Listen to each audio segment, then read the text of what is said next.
One of the things David did that brought pain into his home was that he married multiple wives. You see, people will make it look like fun, that it's a thing of fun to pack many women, till you see the back end and the pain behind it. That you have siblings you can't really call siblings. That's one of the things that destroyed the lives of David. Multiple women.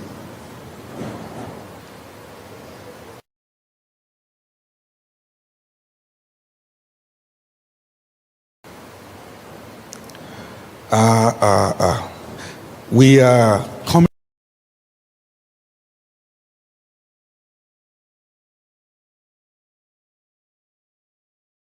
up with a project.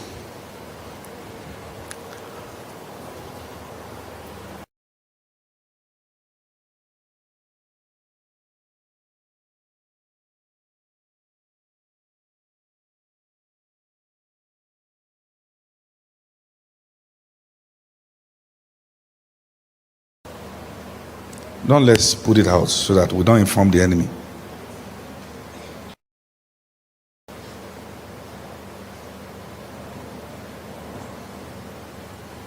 But there is nothing sweet about polygamy. So this guy, you know the story. He called his sister Tamar in.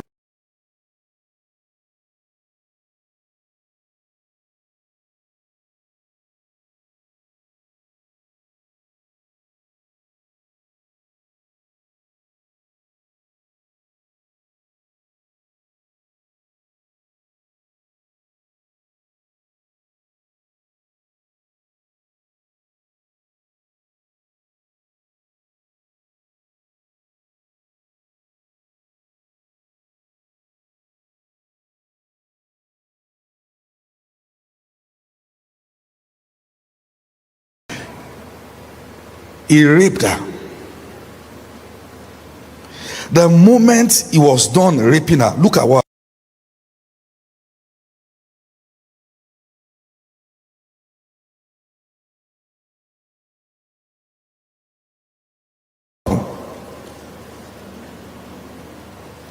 That same 2 Samuel 13. Let's start from verse 12. And she said unto him, Nay, my brother. Nay is no. Do not force me, for no such thing ought to be done in Israel. Do not thou folly. And I, whither shall I cause my shame to go? And as for thee, thou shalt be as one of the fools in Israel. Now therefore I pray thee, speak unto the king, for he will not withhold me from you. Howbeit he will not have voice, but being stronger than she, forced her, lay with her. Look at it. The moment he was done sleeping with her, what's the next thing? And Amnon hated her exceedingly, so that the hatred, all right, wherewith he hated her was greater than the love wherewith he what loved her. And Amnon said unto her, Arise and be gone. Let me tell you, ladies, something. Take this as a statement of truth. The moment you give your body to a man you are not married to because you love him, the next thing that comes to the head of a man is, maybe this is how she gives it to all others.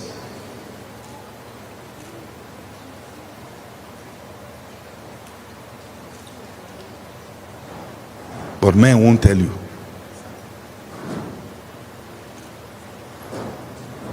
They won't tell you. You just start thinking, and so she dey share am.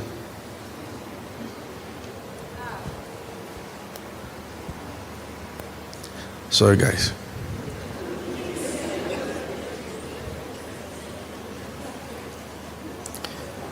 Now look at this devastating story.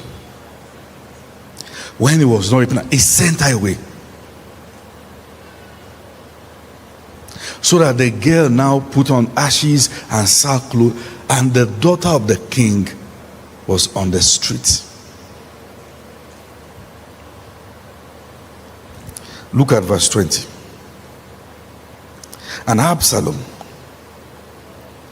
her brother, said unto her, Amnon thy brother, sorry, has Amnon thy brother been with thee? And Amnon, because he had forced his sister. The king heard it. He was angry, but he didn't rebuke Amnon. Absalom heard it. He was angry. He didn't talk. What's the next verse? 2 years passed. It was swept under the carpet as a matter that must not bring shame in the king's palace. Have you seen families where a family member will rape a girl and say, don't talk? And say, it's your uncle. If we talk now, it's public shame for the family. That's how bitterness is being sown. 2 years. It's a very interesting story. Pay attention. Now look at verse 23. And it came to pass after 2 full years that Absalom had his sheep shearers in Baal-Azor, which is beside Ephraim. And Absalom invited all the king's sons. And Absalom said, behold, now thy servant has sheep shearers. Let the king, I beseech you, and his servant go with his servant. Now he wants their father to be there. He has a plan. But I want daddy to be there also. Now let's look at that plan. And the king said unto Absalom, nay, my son, let us not all go now, lest we be what? Chargeable unto thee. And he pressed him, howbeit he would not go, but blessed him. And Absalom said, if not, I pray thee, let my brother Amnon go with us.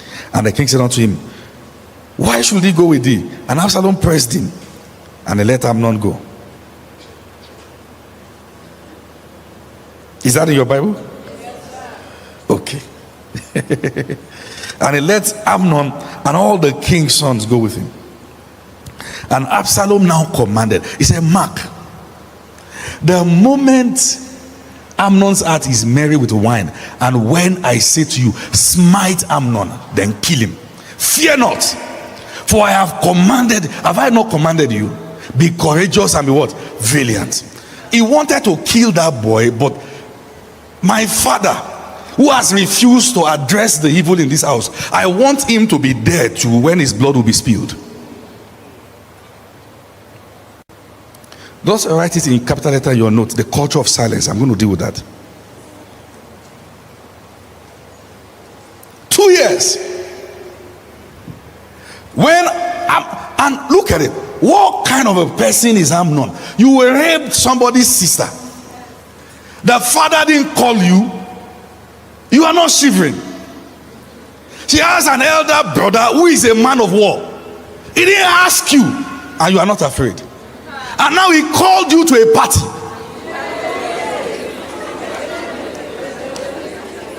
And you have the audacity not just to attend the party, but to be drunk. Talk about impudence. What kind of impudence is that? I've seen people who are sleeping with somebody's wife and will still go to the house and eat. The kind of a risk people take.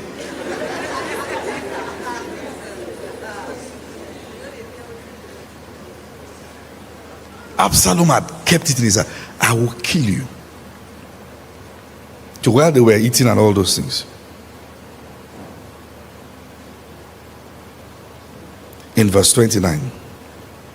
And the servant of Absalom did unto Amnon as Absalom had commanded. Then all the king's sons arose, and every man gat him upon his mule and fled. And it came to pass while they were in the way that the tidings came to David, saying, Absalom had slain all the king's sons, and there is none of them left. Then the king arose and tore his garment and lay in the hearth, and all the servants stood by him with his clothes rent. Okay? They came and then tell him the correct truth in verse 33. All the king's sons are not dead. But in verse 34, Absalom ran away. And they were looking for Absalom. For several years he escaped. But look at this. Verse 38, Absalom ran for how many years? 3 years. And in verse 39, the soul of King David longed to go forth unto Absalom, for he was comforted concerning Amnon, seeing he was there. He won't address it again. There were many. See, we read about the sweet psalmist of Israel, the beautiful, the amazing King David, the anointed of the Most High, the one who killed Goliath. But I'm showing you his family now.